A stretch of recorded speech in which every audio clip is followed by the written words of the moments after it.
Assalamu alaikum, айылдаштар, мекендештер, амансыздарбы? Мына түндүн бир окумунда чогулушка аттандык. Анткени бизде билесиздер, айыл жеринде күндүзү кошобойбуз. Бардык жигиттер талаа иштери менен болушат.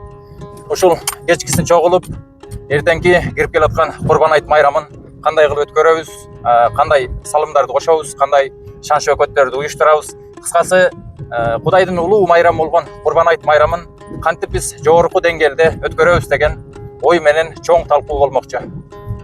Буга чейин да бир канча талкуулар болуп өткөн. Ошонун катарында бүгүн дагы акыркы жыйынтыктоочу талкуулардын бири болуп өтөт буюрса. Эми ушул майрамга карата өзүм оюмду айтып кетсем. Биздин балдар Курбан айт менен Ороз айтты жаңы жылды күткөндөй күтпөй атат. Демек биз аларга ушул майрамдардын канчалык деңгээлде жакшы майрам экендигин көрсөтүп ачып бере албай жаткан учурубуз.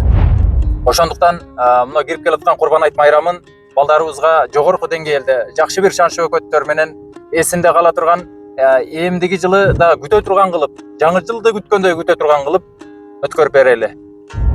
Ошондой жакшы бир маанайга бардыгыбыз аракет кылып салым кошолу.